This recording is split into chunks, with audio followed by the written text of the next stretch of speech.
La production française de miel ne fait que se dégrader. En 1995, elle s'élevait à 32 000 tonnes.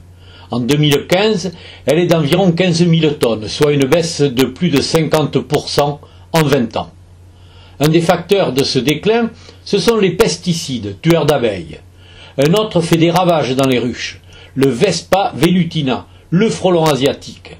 Son éradication passe par la destruction des nids et le piégeage. Dès qu'on trouve les nids, il faudrait avoir les moyens d'intervenir illico. Qu'est-ce qui risque de se passer?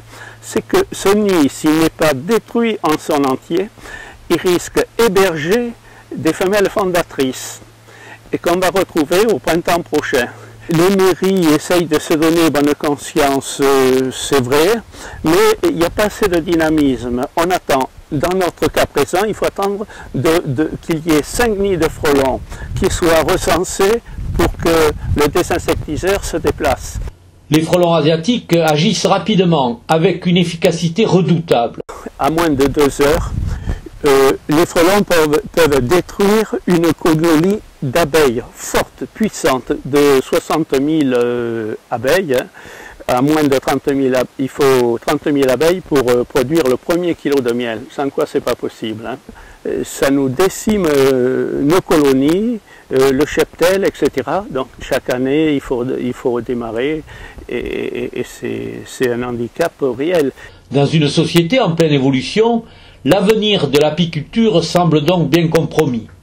Comme beaucoup d'amoureux de la nature, Jean Joanneau devient philosophe lorsqu'il parle de sa passion et plus généralement de la terre nourricière. Un pessimisme réel pour plusieurs raisons, parce que les gens sont beaucoup moins axés sur le travail de la terre, sur la sédentarité. Il faut des résultats immédiats, alors qu'il faudrait comprendre qu'il faut le temps. Le geste lent du semeur, etc. etc.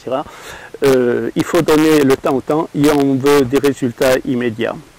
Voilà, alors ça incite à utiliser des pesticides, des produits pour gagner du temps. Et là, je crois que, enfin, je suis persuadé intimement qu'on va vers la dérive, quoi. La terre perd peu à peu son statut sacré. Les hommes n'ont plus le respect et la reconnaissance qu'ils lui doivent. Il est peut-être temps d'en prendre conscience. On a le sentiment que l'apiculture s'éteint, s'effondre et qu'elle va s'éteindre avec nous. Parce que il y a nous et les générations qui nous suivent sont appréhendées par d'autres activités qui les éloignent de la terre. J'ai 2 exemples qui me parlent à moi sur 2 communes éloigné de 20 km, mais dans le secteur, on propose 1 hectare de terre avec l'eau gratuite.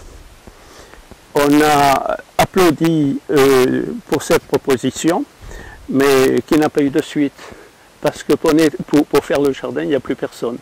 Et pourtant, les gens tirent à hu et à dia pour vivre. Mais les gens n'ont pas le goût. Quelqu'un me disait, mais oui, mais on ne les a pas formés, tout ça. Mais j'ai dit, quand tu as faim, si tu as faim, tu grattes la terre avant de tendre la main. Mais vous voyez, c'est un autre regard. Moi, j'étais formaté à une époque. On m'a appris à gratter, je ne suis pas plus vaillant, mais je sais que la base de la vie, c'est la terre.